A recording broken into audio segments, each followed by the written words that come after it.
WFM. Welcome back, everyone. And well, this time around, we're about to go on a very, very different journey. All right. And of course, hey, if you're just tuning in, welcome. Okay. My name is Jude Ikami Jude. And this time around, I want to have a very, very important conversation with my guest this morning. Yeah. Well, just in case you were just tuning in, feel free to join the conversation via any of our social media platforms. Okay? Yeah, you're free to just join the conversation wherever you are. All right? Yeah, just feel very, very free. Feel free. I am now being joined by Dr. Cyril. Okay, Chuku. He is of I love to call it the big thing in Oka. You know what that is? Uni Oka.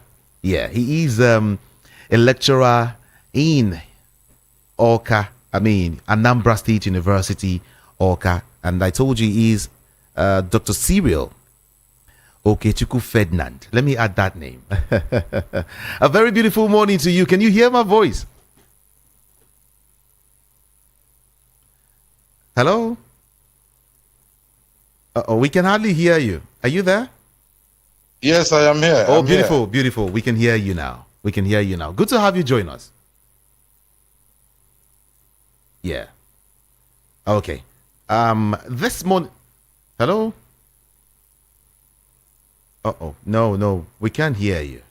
Network can you hear me now? Okay. Can you hear me? Better. We can hear you. Okay. We can hear you. Let's just leave it that way, Okay. right? Okay. Okay. Thank you so much. All right. You're welcome. Yeah. Quickly, everyone. Let's have a discussion around what the government is doing right now that might help, or maybe you want to say that is not helping the country Nigeria. In other words, we want to talk about the strategic reforms for sustainable development in Nigeria. All right. And of course, we'll be zeroing in on job creation, not just in your state, but in all states in Nigeria. What is government doing? Aside government, what are private individuals doing to bring it now?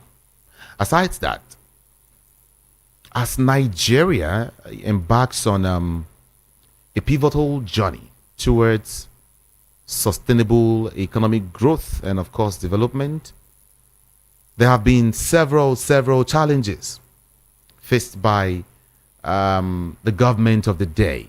Apprehensions, these reforms with sustainable development goals and ensuring transparency and accountability. Yeah, the government quickly.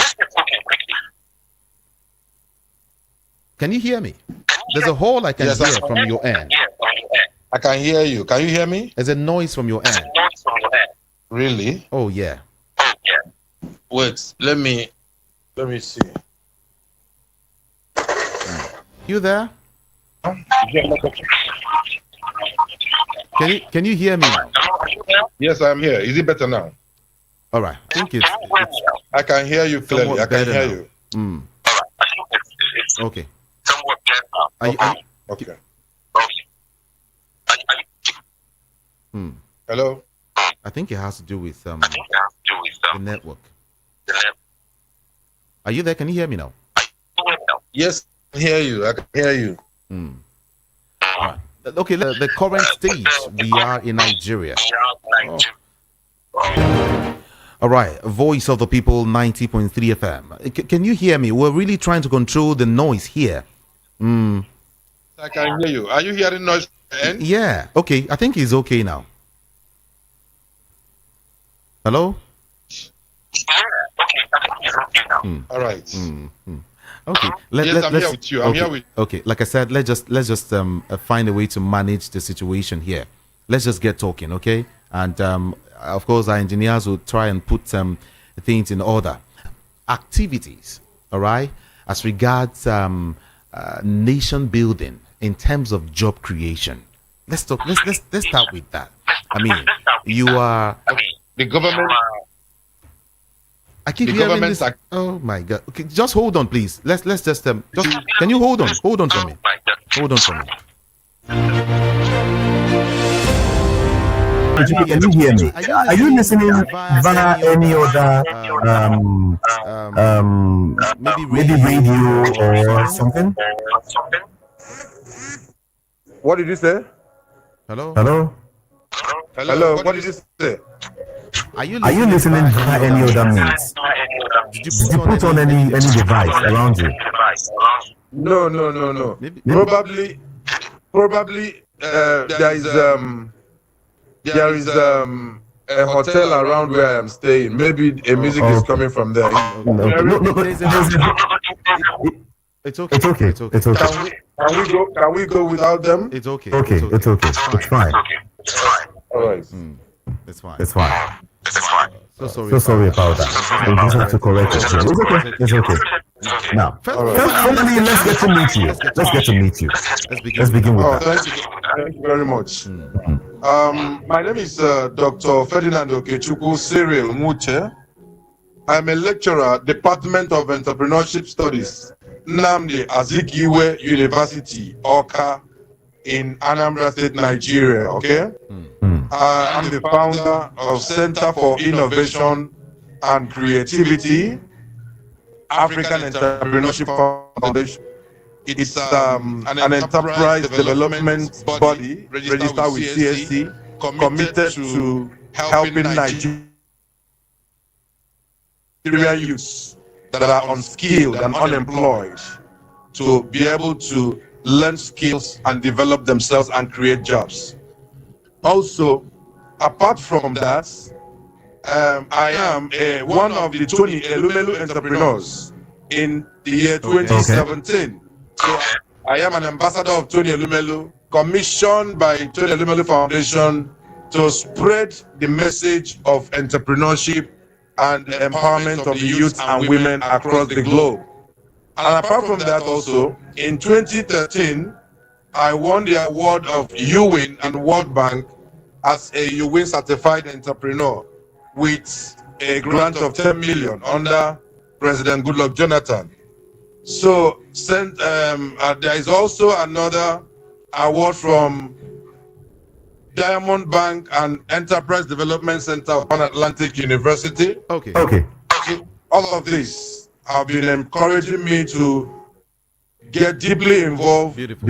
in the message of entrepreneurship in Nigeria. Beautiful. Beautiful. It means we are talking to the right person. Person. Now, what do you think that the federal government is not doing right? Why do they still refer to Nigeria as a country where there are no jobs? People still go about the country, people still go about the communities, and they come out every day, especially in Lagos. People just roam about the streets in Nigeria, and they tell you there is no job in Nigeria. I am job hunting. Why is it like that?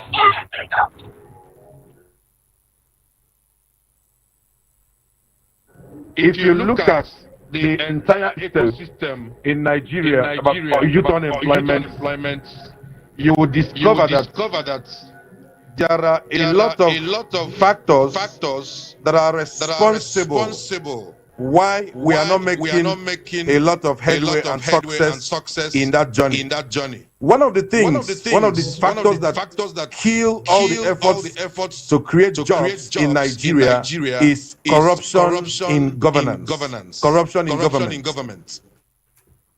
Because over the years, it's been discovered that massive corruption has led to a wide spread of embezzlement of public funds, which should have been injected into the economy for the growth of economy and creation of jobs for Nigerians.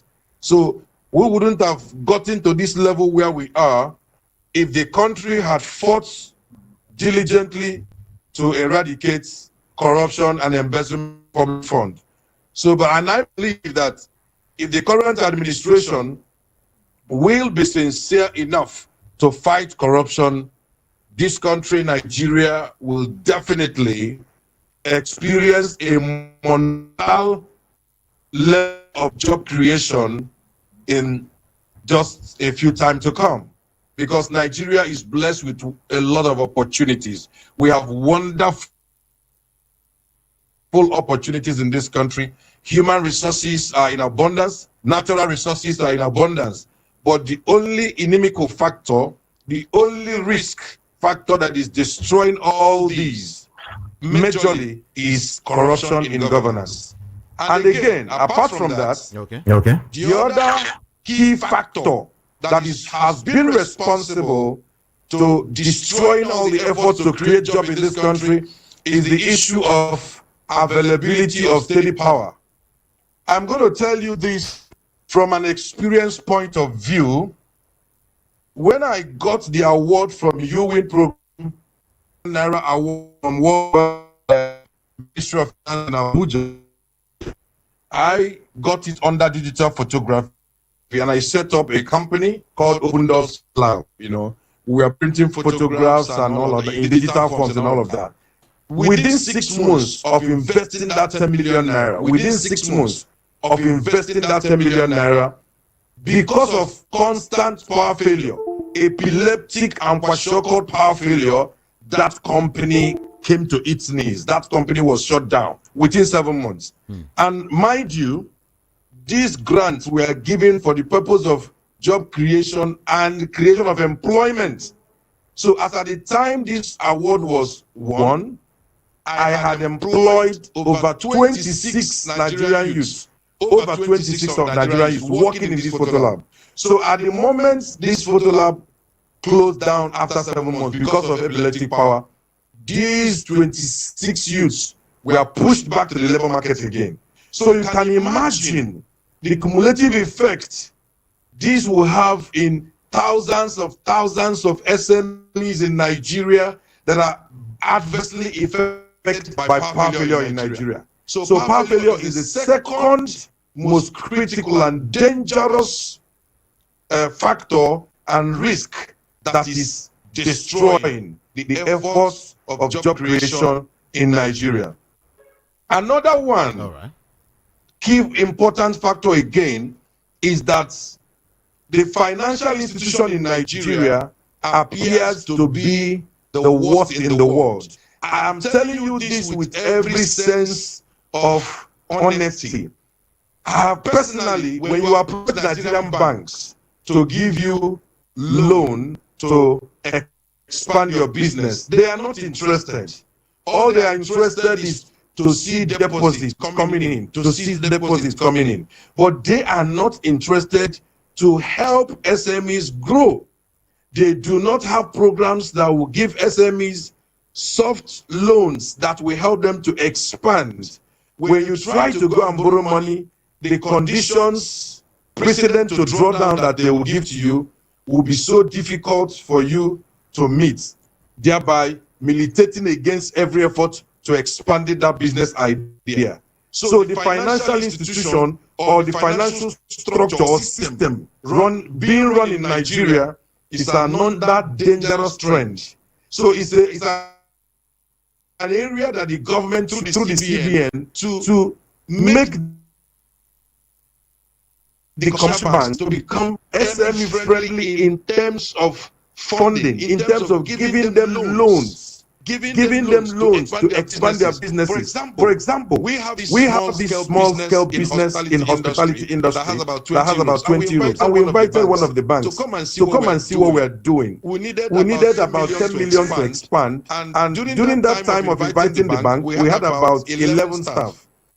If this 10 million had been made available to this guest house to expand and have about 42 rooms, do you know what it means? It is a multiplication, a duplication of revenue and cash flow, which will definitely entail in the additional creation of jobs.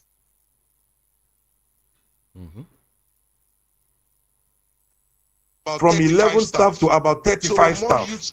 So when more youths are pulled out, but the bank says, GDP first growing and all of that. Before we give you any money, you need to run your account for 6 months and give us evidence of 120 million naira cash flow and activity. You can imagine that. So these things are few of the things that discourage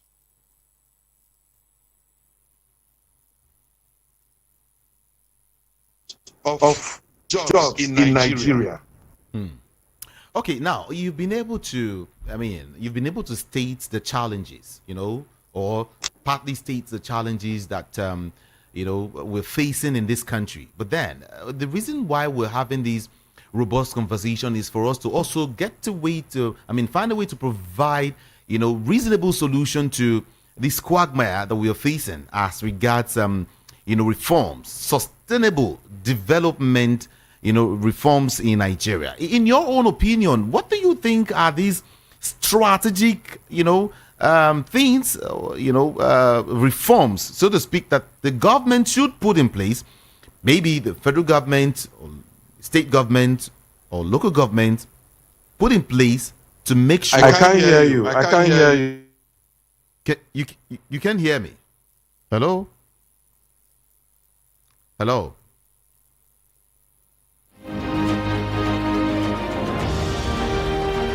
Oh, I guess it has to do with network. Can you hear me now? Are you there? Hello? Hello, can you hear me? Are you there? Can you hear me? Hello? I can't hear you, sir. I can't hear you. Uh-oh. I think the network is really distorting. Yeah, 90.3 FM. Can you hear me now? I can hear you very well. Okay, better. I was saying, you've been able to list the challenges that we're facing in this country as regards job creation. When you go places in Nigeria, they tell you there is no job anywhere. We have graduates leaving school every day, every week, every month, every year. But still, we ask ourselves, where is the job? Why you guys are leaving school? Then we're complaining in this country that there is no job. Now, like I said, you've been able to state the challenges. Now, I also want you to find a way to provide solution to all of these quagmire, all of these issues bedeviling the country as regards strategic reforms, that can bring about sustainable development in Nigeria. Maybe reforms by the federal government, reforms by the state government, and even the local government areas. Yeah, good. Number one, I appreciate this question you just asked. We have strategic remedies. We have modalities to adapt, to be able to take the bulls by the horns and defeat this issue of unemployment in Nigeria. Number one, we need to fix power. Happy enough, the federal government, I think towards the end of Buhari, was able to change the constitution and now bring into the concurrent list issue of power generation, power transmission, and power distribution, making it that states, even individual companies or corporate entities, can now venture and invest into the industry, okay? That is a big milestone for this country, because I tell you, like I listed in the challenges, the key issue, apart from corruption in governance, that has been killing and destroying every effort to creating jobs in Nigeria remains epileptic power. So if power is fixed in this country, I am telling you that in 5 years, all these countries witnessing migration of Nigerians, they will begin to come back and turn Nigeria as a tourist destination. That's number one. Number two, we're going to look at the issue of corruption. If the present administration will be bold and sincere enough, without considering whose ox is gone, and tackle corruption. This corruption we are talking about exists in many forms. For example, when elections are won, you will discover that majority of people given appointments may not be the right technocrats, the right experts to drive the economy of the state or the entire country, because of what? Political affiliations and compensation. There was this experience I had in my state. I will tell you, I may not mention names anyway. After elections were won, and the governor appointed his aides. One of the aides appointed to serve that governor then within the ecosystem of entrepreneurship always will come to me and consult me and ask me, please, what will I do? What will I do to do this and do that? How do I write this proposal to the governor? How do I put up this business plan to the governor before this can be approved and all of that? So you can imagine, it's such a shameful thing. But if our leaders look at job creation as a very sensitive factor or issue in the country, some of them might go to the level of advertising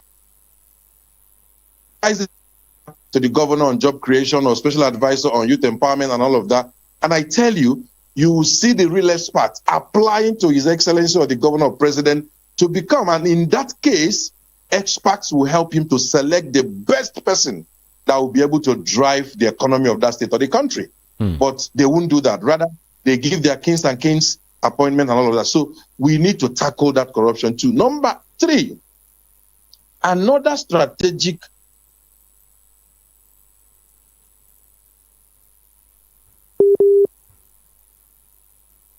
Hello?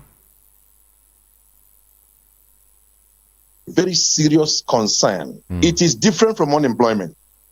It is graduate unemployability and youth unemployability that creates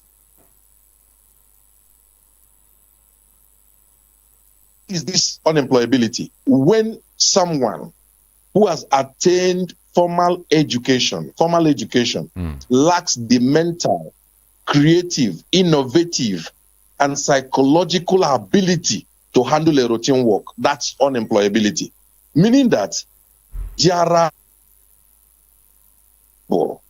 but the youths that are within the ecosystem cannot fit in to do those jobs because they lack the skills to handle those jobs. So unemployability, youth and graduate unemployability is another issue that we must address in this country so that we'll make sure that every effort towards job creation is something that will bring a very lasting fruit and success in Nigeria. All right, I've been to a gathering somewhere in Abuja where a couple of youths were, it was a conference, and they were talking about sustainable, development goals for this nation. And of course, there's nothing one wants to do in Nigeria, and if the person doesn't involve youth, then it's as good as, the person is just wasting time.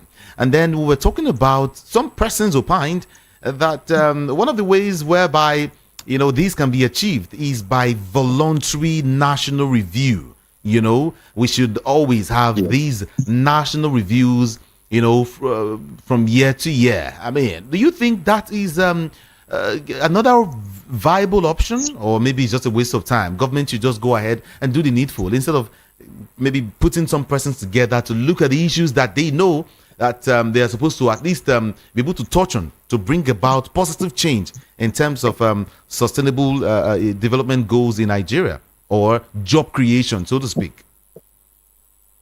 To an extent, I think the issue of voluntary national review is also an option that can be given an attention, because it will afford an opportunity to both the government and the private sector to be able to harness and expand efforts in trying to get the best, initiatives, the best solutions, the best contributions, the best ideas from both the citizens and the government. Because let me say this now, the truth of the matter is the issue of job creation is not entirely the responsibility of the government. I want to say this, and I want to say it very clearly. Okay. What the government does, or what the government should do whenever it comes to job creation, is to provide an enabling environment. Is actually the private sector driven discourse. It is the private sector that creates jobs. Today, China is China because of small scale businesses scattered all over China everywhere. In a family, you will see 3 or 4 cottage industries. One room will be providing concrete nail, another one will be providing toys and all of that. So that's the way China is able to navigate their journey of entrepreneurship and economic development. So it's not actually government, although government has initiated some, recovery plans, expansion and efforts through Bank of Industry, CBN, and other national social investment programs, Empower, UWIN, to make some impact, yes. But they should provide enabling environment. And what do we call enabling environment? Number 1 is that power. Number 2 is for the government through CBN to make a law empowering banks to give loans to small-scale businesses. I tell you something, Jude. Are you aware that this country has over 26 licensed commercial banks? And let me tell you something in brief. If each of these commercial banks, you know that the list of them, when I mean the list, I mean the one that doesn't have so much of branches all over scattered in the country. The list of them should have at least 10 branches in Nigeria. There are some that have in every state, and there are some that in a state they have more than 20 branches. So now what am I saying? If these commercial banks that are actually making, I'm quoting, billions every quarter, some quote 500 billion after tax, some quote whatever billion after tax from the citizens. It is our money. They make money from us. Now, what is their corporate social responsibilities? Come to Nigerians. Yes, major chunk of it come to Nigerians, because a lot of us apply and we are bigger than other African countries. So the $5,000 Tony Elumelu gave to me in 2017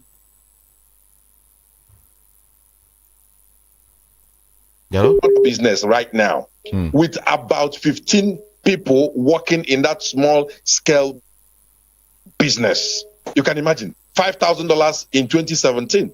And that time, according to the exchange rate, when we change it to Naira, I got about 1,500,000 Naira. That was what I invested. And what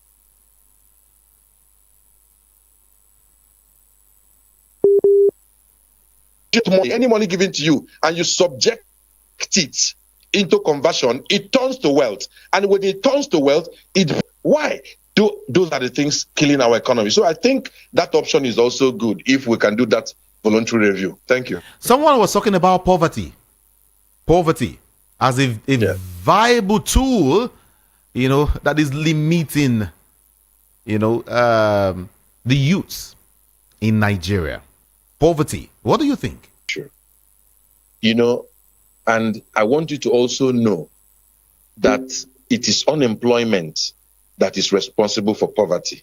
So these 3 are intertwined. They are related. So if you want to eradicate poverty, or let's look at it this way, to tackle hunger in the land, you tackle poverty. To tackle poverty in the land, you tackle unemployment. To tackle unemployment, you create jobs. To create jobs, you train people in skills and character. Without training in skills and character, people will not be able to discover opportunities around them. They will keep complaining. One of the things that God has done for me is that after I attended my training in Pan Atlantic University, EDC, in Lagos, in Ajah, in Lagos in 2013, the thing that God does for me is that in any place other people are complaining about problem and challenges, I discover opportunities there.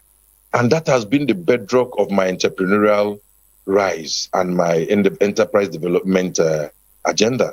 Okay. So anybody who develops a good mindset for entrepreneurship will always discover opportunities in the midst of problems, in the midst of challenges. Look at what is going on in Nigeria today. I tell people, stop complaining. Complaining will not provide you any solution. What you need to do is to think out of the box. People need services. There are things people need. In the society, of course, you know that all fingers are not equal. So what you need to do, what youths in Nigeria need to do, discover opportunities. I taught somebody, say, go and learn how to deliver food. Are you with me, Jude? Of course, I can hear Hello? you. Yes, I'm here. Jude, are you with me? I can hear you. Can you hear me? Hello, are you with me? Yes, I can hear you. Can you hear me? Hello? We're having serious issues with your network. It's from your. Can you hear me? It's from Can you your hear me end. now? I can hear you very well, but can you hear me? Good. Yes, I can hear you very clearly now. Okay. So the point I'm creating is that when youths begin to discover opportunity, I taught a young lady, I said, there is a need people have. Because when you look at entrepreneurship as a discourse, entrepreneurship has 3 legs. Take note of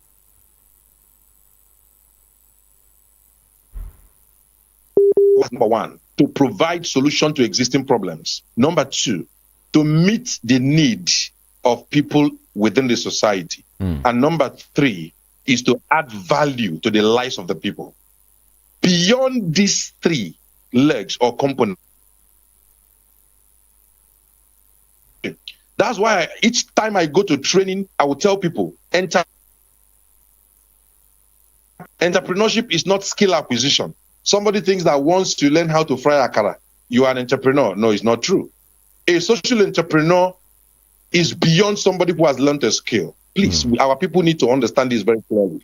A social entrepreneur is someone who discovers opportunities, who takes pride, who has the flair of risk-taking to discover opportunities around him and to translate that opportunity into investment opportunities that will create wealth and create jobs additionally, because as you're creating wealth, you're creating jobs. That's it. So our youth need to understand that these are the things that when you are involved in doing it, you can imagine that lady today I asked to go and start the business of food delivery, my brother. How did I tell that lady to do it? I went to a bank to transact business, and I discovered that every banker within that banking hall never had the time to go out to go and eat during the break period, because, you know, bankers, they are always stuffed with, a lot of work. So what do? They will keep sending their cleaners. The cleaner will now become the errand boy. Please go and buy me fish there. Please go and buy me beans and plantain. So by the time this cleaner will go and come back, the other person will send. So I saw an opportunity in food delivery. And I told that lady, go and learn food delivery services and skills. There is an opportunity in that industry. My brother, as I'm talking, she came to my establishment for training in entrepreneurship management, and I told her how to get our customers, do your flyer, share in the banks, tell them any food you want, whether parfait, whether swallow, whether rice, anything you want, please call us. We will deliver it at your doorstep, in your office, in your home. You don't need to bother yourself. And I told her also, go to all the vendors, all the food vendors, all the restaurants, make them get familiar with them. Tell them this is what you do, that you will be coming from time to time to take orders and give to people who need their delicacy. And you know what? The company, the food vendor will pay commission, 10% of the price of that cost of that food. And the person, the customer client who has ordered for the food will also pay 1,000 or 2,000, depending on the distance. And I tell you, The last time I met her, she told me that her monthly cash flow every month is about 1 million on just food delivery, I'm telling you. And some other youths are somewhere.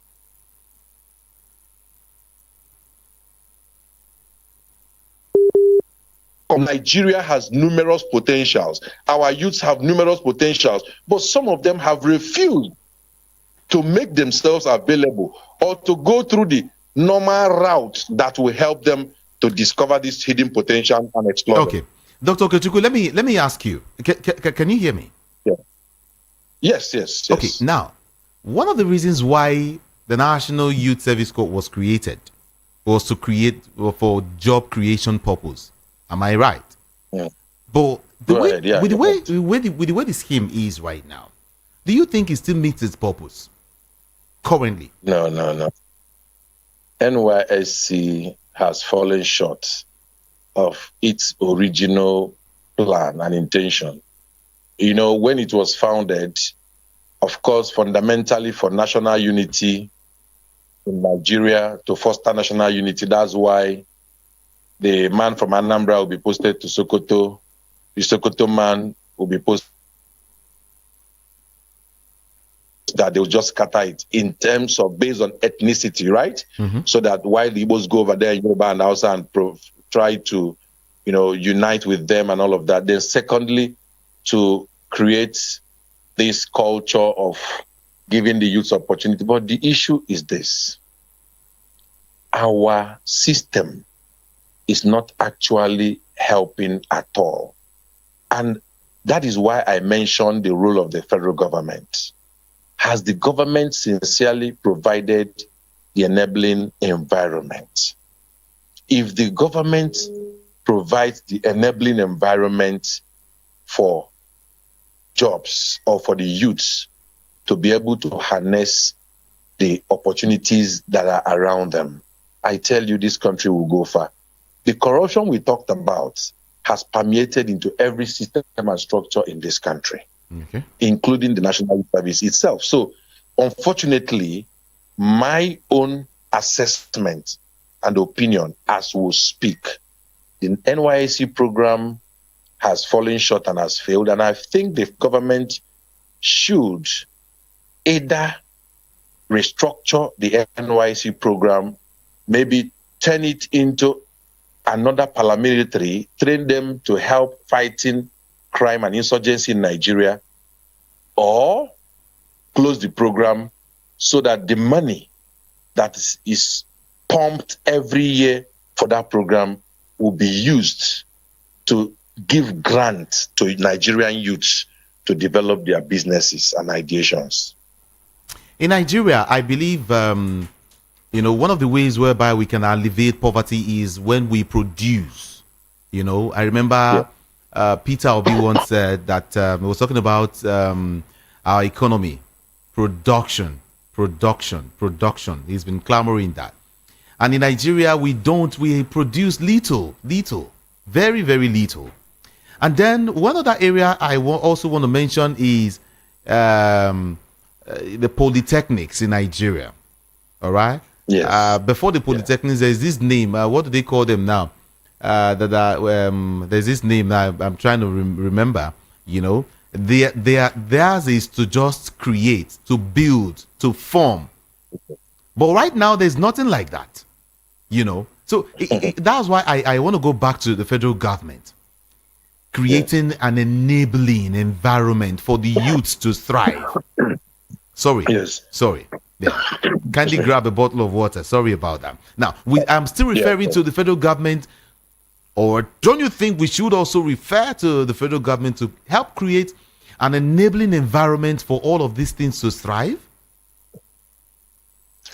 Now let's look at it holistically. Okay. I have mentioned one of the issues I mentioned earlier when we started is corruption in governance. Beautiful.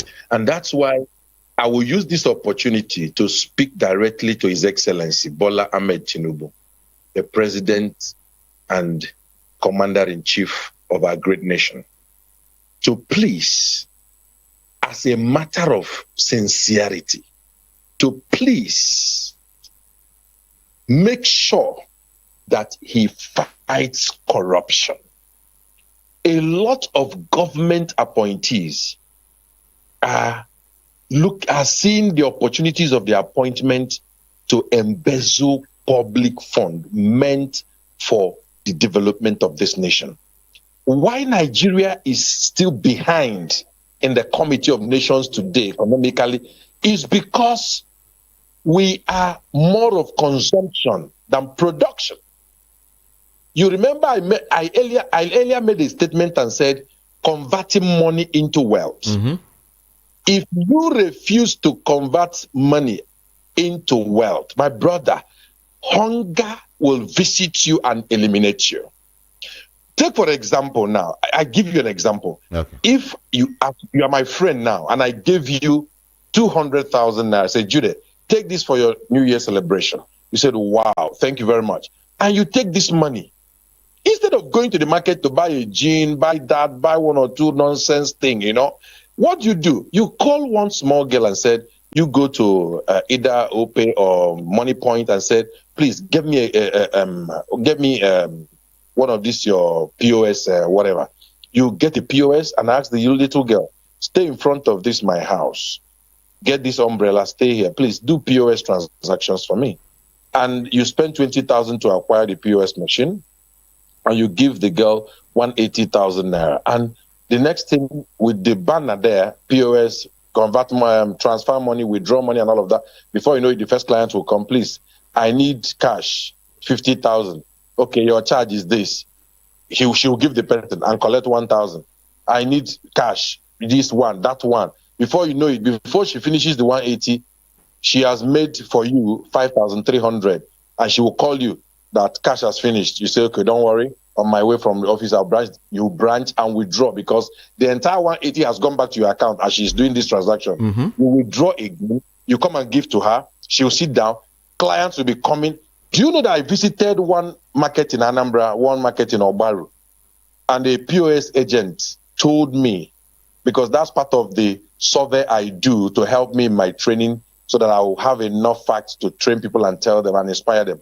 A POS lady told me that she makes 1.4 million naira monthly from POS charges. Really? You can't believe this. I'm not kidding. I'm not kidding. This is a lady that businessmen will come to her shop and take 1 million, 2 million. Those of them that are into building estates, they will take cash. They say they don't want all this bank nonsense. These bank people, they will tell you no service, no this one, no that one. She caught into the opportunity. That's why I'm telling you about entrepreneurship. It's about opportunity. Discover this opportunity, leverage on it, and create wealth for yourself. And she will go to bank, withdraw 2 million, 3 million, 4 million. She registered her business with as a corporate entity, not as an individual. So she could withdraw up to 5 million in a week. And she's making money. I am telling you. So many of them who have attended our trainings in the past, once they attend that training, their life never remains the same. Oh. So I'm pleading with the president, Bola Ahmed Tinubu, please let him make sure that he provides enabling environment. You are talking about polytechnics. I am a polytechnic product before I started my PGD and masters in the university, right? Mm-hmm. From Polytechnic, Federal Polytechnic Oko in Anambra State. I'm an alumnus of Oko Polytechnic, and I studied mass communication and majored in film production and photography.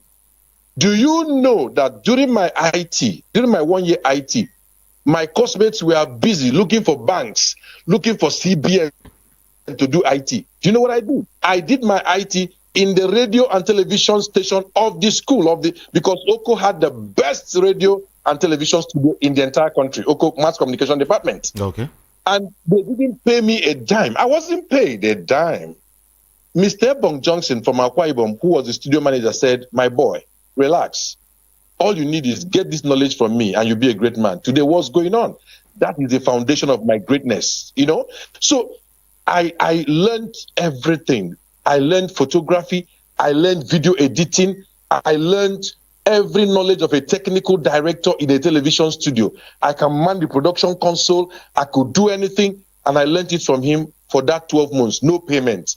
And from HND1, I opened my industry, Open Doors Media Technologies, covering almost all the events, wedding, conferences within the Polytechnic till I went for my youth service in Adamawa in 2003. So these are the things. If enabling environment, but today, what do you have in schools?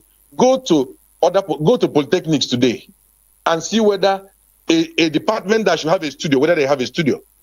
Do you know that there are polytechnics that run electrical electronics engineering? They don't have an engineering workshop. Are you getting me, my brother? That's crazy. I ask you, how do you think that polytechnic will churn out youths that will create jobs? Of course.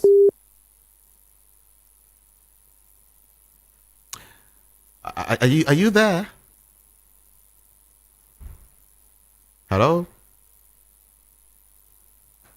Doctor, can you hear me? Uh-oh. Network, right? Means will be bigger than the entire education system in the country. Why? How do you expect us to be a great nation and compete with China and Taiwan? You know, we are kidding. We are kidding. So that's it. Voice of the People, 90.3 FM. Yeah, I'm having this robust conversation with Dr. Okechukwu Cyril.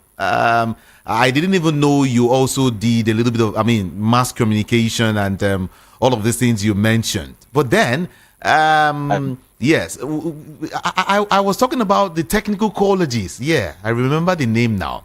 You know, technical colleges, forget about those ones now. For now, in Nigeria, even as little as fixing your wristwatch, all right? I told someone very, very soon you would not find people who can fix wristwatches. Because for now, youths are not ready to learn some of these things anymore. Okay? Fixing wall clocks, they are not ready to learn these things. So the thing is, giving the youth that spirit, all right, that knowledge of you can do it, encouraging the youth. That's why I still say that everything boils down to what the federal government is doing with youth in this country. What I see is during elections, youths are important. After elections, youths are no longer important. Don't you think that's the case here? Exactly. Yes, of course. Of course, that's the case. Because poverty has been weaponized in Nigeria. Poverty has been weaponized in Nigeria. And that's why the very bad political elites we have are very much aware that that is the only way they can remain where they are. They weaponize poverty and hunger because most of them are not sincere. Most of them do not think about the ordinary man. Most of them just want to remain on top and suck Nigeria dry. That is the worst nightmare that has befallen this country. Because if you look at this whole matter, if you look at this whole issue, let me tell you, if technical colleges were to be technical colleges, I tell you the truth, some of us who are going to do PhD in that and that do not need it, because what brings food on the table is not certificate. It is the skill you have. It is the skill. Let me tell you. You never knew before now that I have a PhD in mass communication, right? You never knew. But what it is a skill I have in entrepreneurship. The certifications in entrepreneurship. I am skilled in photography. I am skilled in currently as even a lecturer and a two-time PhD person. I am learning welding and fabrication. Yes, these are things because I've discovered in the construction industry, post-construction industry, there is huge opportunity in this country. When I mean huge opportunity, I called one boy. He is a generator mechanic. He repairs my generator. I called him. I said that the government one day will be determined to fix light in Nigeria, and you'll be out of job. Go and learn something else. Go and learn something else. I was warning him. And at a point, he heeded to my advice. And he used 150,000 to go and pay one company in Castellion Paints and learn paint production. My brother, as I talk to you now, before December to now, I had given him contacts that has enabled him to sell paint, to make sales up to 3.5 million. I am telling you the truth. And the boy came to my office and said, sir, For many years, I've been doing generator work. The highest money they have paid me, maybe 15,000 naira or 20,000. Okay. But now, after supplying paint, I could feel 400,000 naira, 350,000. That is my own. Oga, God bless you for this advice. You have just elevated my life. God has used you to help me to become a human being. And he was happy. I said, continue to help other ones like that. Spread that favor, spread that knowledge, and spread that training. So you see, so there is a whole lot of things to do. But the issue is that the political elites, some of them that are very, very bad and evil-minded, there are good ones among them, but there are very few. But if they will be able to tell themselves the truth, because look at it now, governments, both at the federal level and state level, how many of them are willing to partner with organizations like our organizations, the African Entrepreneurship Foundation, the Center for Innovation and Creativity, to go back and begin a reorientation program? That's why in our training is very distinct. Our training is very novel in the sense that we don't just go and train people in skills. We'll begin with character and moral rearmament. Are you with me? Now, it is going to run like a week. Hello? Yeah. I can hear you. Jude, are you with me? Yes, go on. I can hear you. Hello? We can hear you. Can hear me? Yes, we can hear you. Okay. So why our training is very distinctive and different is that we start with character and moral rearmament. Without character, you cannot run a successful empire. You need character, you need integrity, you need honesty. We need to teach them on what we call the purpose of your life, why you are living. They need to know. They need to know self-discovery strategies. They need to know SWOT of their lives, okay? Yes, their weaknesses, their strengths, their opportunities and threats. So by the time we navigate them through that phase, then we'll move them into skills. Immediately they finish skills, then we'll now begin to teach them how to grow the business, how to discover opportunities, how to know your clients. All right. Sometimes we'll call it Dr. Cyril. Hello? Dr. Cyril. Yeah. This Yes. our time is fast spent. You would not believe we've spent close to an hour or more discussing, But you know what I would do is, there was several distortion, when we started this discussion network and all of that, and glory be to God, we can at least talk now. What I would do is I would have you again. Okay, we need to talk about our nation, because if we talk about youth, if we talk about job creation, and then we are talking about nation building itself, all right, anything aside this, then we're just making noise. I want to see if I can take maybe one or two calls, just one or two calls, and then we just wrap things up today. But I will read this message that was sent by someone not quite long. They said the best way for the federal government to provide jobs through empowerment is from the National Youth Service Corps Scheme Program. Yeah, the NYSC Scheme Program, where the federal government, through deliberate economic planning and policies, programs in the area of agriculture, engineering, research, tech, vocational training, and all of that, constant power supply cannot be ruled out. The reason for my submission is because the NYSC scheme captured 95% of our productive youth, and it is the best place to implement any economic development plans for any reasonable government. Momo from Jakande Estate and in Isolo, Lagos, sent that message. Okay, let me see if I can open up the studio lines now. Just one or two calls and we're just good to go. All right. 0700 903 903 903 0700 903 903 903. You can as well send me a WhatsApp message. Okay, yeah, you can as well send a WhatsApp message. Yeah, let's talk to this person. Hello. Good morning. Good afternoon to you. It's still morning. Good morning to you. Okay, good morning to you and your guest there. Okay. Yeah, I am happy to make this call because this is the first time I'm calling a VOP. Doctor, can you hear him? No, I barely hear him. I can't hear him. Okay. Can you increase the voice, Hello, please? hello. I say the first time I'm calling VOP. All right, go ahead. Thank you for calling us. Yeah, thank God for your guest there. He has really opened my eye. I wish I'm younger.